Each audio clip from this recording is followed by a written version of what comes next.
টেনশনের কোনো কারণ নাই, আফতাব চাচার জ্ঞান ফিরছে। আচ্ছা, আফতাব চাচার মাথায় কি তোমরা দুজন বাড়ি মারছিলা? কি বলে না বলে, আমরা কেন আফতাব চাচার মাথায় বাড়ি দিব? তাহলে তোমরা আফতাব চাচার বাড়িতে গরু কিনতে যাওয়ার পরপরই সজ্ঞান হলো কেন? শুধু আমরা তো আফতাব চাচার বাড়িতে গরু কিনতে যাই নাই, ওই তালুকদার সাহেব আর তালুকদার সাহেবের ছেলে আসছিল গরু কিনতে। তারপর আবার কি, দুই পক্ষের দামাদামির চোটে ৮০,০০০ টাকার দামের গরুর দাম উঠে গেছে ১০ লাখ টাকা। এত দাম শোনার পরে আফতাব চাচা এটা নিতে পারে নাই, আস্তে করে পুরো অজ্ঞান হয়ে গেছে।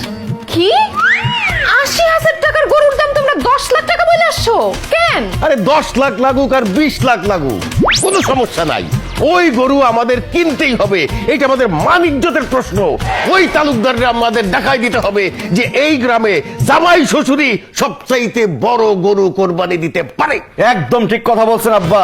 ওই তালুকদার সাহেব প্রত্যেক বছর বড় গরু কিনে এমন একটা ভাব নেয়, ওরে বাপ রে বাপ, তার দোকানে তো তার গরমে বসাই যায় না, মনে হয় যে তার কাছে টাকা আছে, আমাদের কাছে মনে হয় টাকা নাই। এইবার আমরা দেখাই দিব ওই তালুকদারের অহংকার আমি মাটির সাথে মিশাই দিতে চাই। এইবার কোরবানি দে এই গ্রামের মধ্যে আমরা সবচেয়ে বড় গরু দিব। দেখো, বড় গরু দেওয়ার মধ্যে কোনো বাহাদুরি নাই। তালুকদার সাহেব যেহেতু আফতাব চাচার গরুটা নিতে চায়, সে নেক, আমরা বাজার থেকে আরেকটা গরু কিনু। অসম্ভব, যেই গরু আমরা দামাদামি করে আসছি ওই গরু যদি আমরা না কিনতে পারি, তালুকদার সাহেব কিনা ফেলায়, তাহলে আমাদের মান সম্মান কিছু থাকবে? যেইভাবেই হোক ওই গরু আমাদের কিনতে হবেই। আব্বা, আমি আমার ব্যাংক ব্যালেন্স, আলমারি, খাতার নিচে, তুষকের নিচে যত টাকা আছে, যা আছে, দরকার হলে বোর গয়নাগাড়ি সব বেচা ফেলামো, কিন্তু ওই গরু আমার কিনতে হইবই। অবশ্যই ওই গরু আমাদের কিনতে হবে। তুমি তোমার টাকা জোগাড় করো, আমি এক্ষুনি আমার বাড়ি যাইতেছি, আমার ঘরের পূব পাশে যে জমিটা আছে সেইটার একটা ব্যবস্থা কইরা টাকা নিয়ে আসতেছি।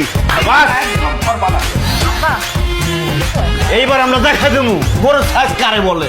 তালুকদার সাহেব আইছে আমাদের সাথে পারতে।